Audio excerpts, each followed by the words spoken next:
बिस्मिल्लाहिर्रहमानिर्रहीम। अस्सलाम वालेकुम मेरे अज़ीज़ और मोहतरम व्यूवर्स। उम्मीद करती हूँ अल्लाह ताला के फ़ज़ल व करम से आप खैरियत से होंगे और अल्लाह ताला आपको हमेशा अपने हिफ्ज़ व ईमान में रखे। और आज की हमारी रेसिपी है देगी आलू चिकन की। ये बहुत ही इजी मेथड से बनता है। ये तब की रेसिपी मैं आपसे शेयर करी हूँ जब हम छोटे छोटे होते थे, तो हमारे वालिदैन जो थे घर के बाहर देगें पकवाया करते थे।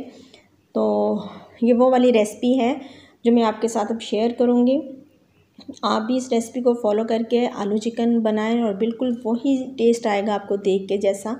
चलिए हम अपनी रेसिपी स्टार्ट करते हैं। यहाँ पर मैंने हाफ़ कप ऑयल लिया है और इसमें एक मीडियम साइज़ का प्याज काट कर ऐड किया है। प्याज को मैंने थोड़ा मोटा मोटा काट लिया है क्योंकि मुझे पेस्ट बनानी है। और प्याज को हम लाइट सा ब्राउन करेंगे, इसको सॉफ्ट नहीं करेंगे लेकिन लाइट सा ब्राउन करेंगे।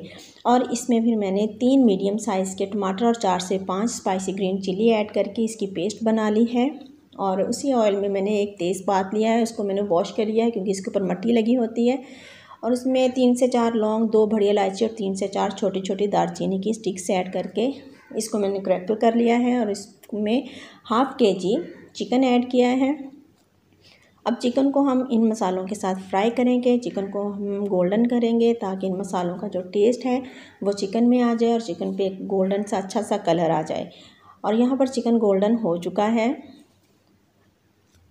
और अब हम इसमें आलू ऐड करेंगे। मैंने 4 आलू लिए हैं और उनको मोटा मोटा काट लिया है।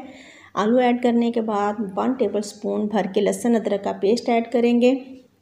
लहसुन अदरक के पेस्ट के साथ हम आलू और चिकन को 2 मिनट के लिए फ्राई करेंगे ताकि लहसुन और अदरक का टेस्ट जो है वो आलू और चिकन में आ जाए और लहसुन अदरक का कच्चापन ख़त्म हो जाए। इसको 2 से 3 मिनट फ्राई ज़रूर करना चाहिए ताकि इसमें एक अच्छा सा टेस्ट आ जाए। यहाँ पर आलू चिकन फ्राई हो चुका है लहसुन अदरक के साथ और आलूओं पर भी थोड़ा थोड़ा सा कलर आ गया है। अब हम इसमें टमाटर, प्याज और सब्ज़ मिर्चों का पेस्ट ऐड करेंगे और इस पेस्ट को अच्छे से मिक्स करेंगे। इसमें मैंने हाफ़ कप पानी का ऐड करके पेस्ट बनाया है।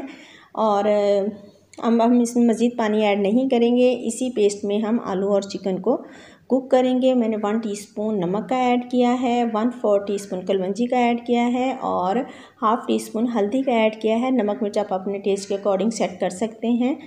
और इन सब चीज़ों को हम मिक्स करेंगे। मिक्स करने के बाद हम इसको लो फ्लेम पर 4 से 5 मिनट के लिए कुक करेंगे ताकि आलू और चिकन जो है इसी मसाले में गल जाए। मैंने इसमें कोई पेपरिका पाउडर या रेड चिल्ली ऐड नहीं की। आप करना चाहें तो वो ऐड कर सकते हैं।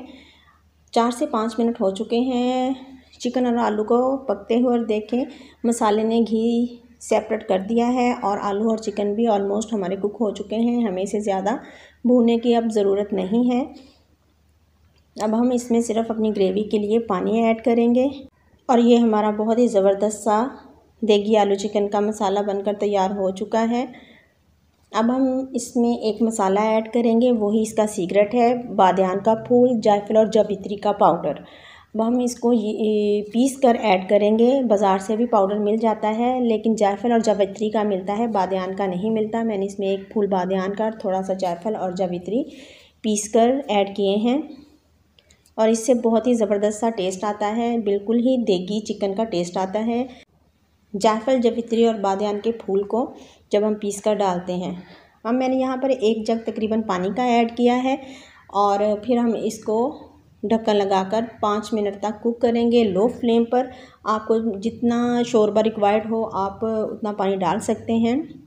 4 से 5 मिनट इसको कुक करने के बाद इसके ऊपर घी आ जाएगा और फिर ये बहुत ही ज़बरदस्त सा देगी आलू चिकन बनकर तैयार हो जाएगा। 4 से 5 मिनट हो चुके हैं और घी सेपरेट हो रहा है। और अब हम लास्ट में इस पर 1 टीस्पून गरम मसाले का ऐड करेंगे, पिसे हुए गरम मसाले का, और धनिया ऐड करेंगे और इसको अच्छे से मिक्स करेंगे। और फिर चूल्हा ऑफ़ करके हम 1 से 2 मिनट के लिए ढक्कन लगाकर इसको रख देंगे ताकि अच्छी तरह से घी ऊपर आ जाए और फिर हम इसको सर्व करेंगे। ये देखें माशाल्लाह कितना ही ज़बरदस्त सा लग रहा है अभी से आलू चिकन, और जब ये सर्व होगा तो बहुत ही ज़बरदस्त लगेगा। यहाँ पर हमारे लाइट ऑफ हो चुकी है और वीडियो थोड़ी सी अंधेरे में बनी है और आलू चिकन की ये फ़ाइनल लुक है। आपको रेसिपी अच्छी लगे तो अपना ओपिनियन ज़रूर दीजिएगा और मुझे अपनी दुआ में याद रखिएगा।